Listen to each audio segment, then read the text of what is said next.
최근 소비자 물가가 가파르게 상승하고 있습니다. 이에 과도한 임금 인상을 자제해야 한다는 목소리가 나오고 있는데요. 이는 작년 말 물류 대란과 러시아 우크라이나 전쟁 이후 에너지와 곡물류 가격 상승에 따른 비용 인상 인플레이션이 자칫 임금 인상을 부추기고 물가를 자극하는 악순환으로 이어지는 것을 염려하기 때문입니다. 비용 인상 인플레이션은 경제에 일어날 수 있는 가장 나쁜 사건 중 하나입니다. 주로 인건비와 에너지 식량 가격, 원자재와 물류 비용 상승 등 생산 비용을 상승시키는 요인에 의해 발생합니다. 이때 물가 상승률이 높아지고 실질 경제 성장률이 저하되는 슬로우플레이션을 거쳐 인플레이션과 경기 침체가 동시에 일어나는 스태그플레이션이 발생하곤 합니다. 비용 인상 인플레이션이 나쁜 이유는 무엇일까요? 가까운 미래에 인플레이션이 심화될 것이라는 사람들의 기대 심리는 자연스럽게 임금 인상 요구로 이어집니다. 여기서 임금 인상은 또 다른 비용 인상 요인이 되어 비용 인상 인플레이션을 불러올 수 있습니다. 이렇듯 비용 인상 인플레이션은 향후 물가 상승에 대한 기대감을 높여 경제에 인플레이션 관성을 심을 수 있어 위험합니다.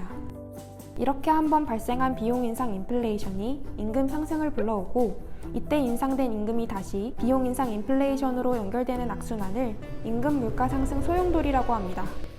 에너지와 물류 가격 상승은 직접적으로는 생산자 물가를 상승시킵니다. 하지만 장기적으로는 생산자 물가 상승이 소비자 물가 상승을 부추긴다는 점에서 러시아 우크라이나 전쟁으로 인한 에너지 식료품 가격 및 물류 비용 상승이 현재 소비자 물가 상승의 원인인 셈입니다.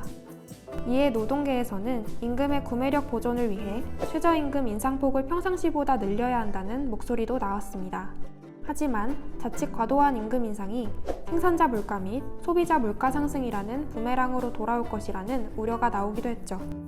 손성월 로욜라 메리마운트대 교수는 올해 6월 미국 경제에 대해 높은 물가가 임금 인상으로 이어질 것이며 특히 주거비용이 지속적으로 오르면서 추가 인플레이션 요인으로 작용할 것으로 분석했습니다. 아울러 임금 물가 상승 소용돌이가 뿌리를 내리고 있고 한번 시작된 나선이 쉽게 멈추지 않을 것이라며 결국 높은 인건비가 소비자에게 전가돼 소비 지출을 위축시킬 것이라고 경고했습니다. 하지만 임금 인상이 물가에 미치는 영향이 미미하다는 주장도 있습니다. 생산자 물가지수와 고용 형태별 근로실태 조사를 이용한 작년 한 연구에 따르면 최저임금 인상은 매년 생산자 물가지수 상승에 미미한 영향을 미친 것으로 나타났습니다.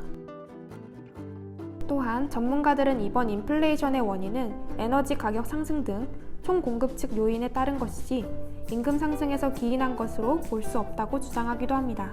따라서 임금 인상 자제 요구는 비용 인상 요인을 노동자에게 전가할 뿐이라고 비판이 나오죠. 임금 인상에 대한 논쟁은 지금까지 이어지고 있습니다.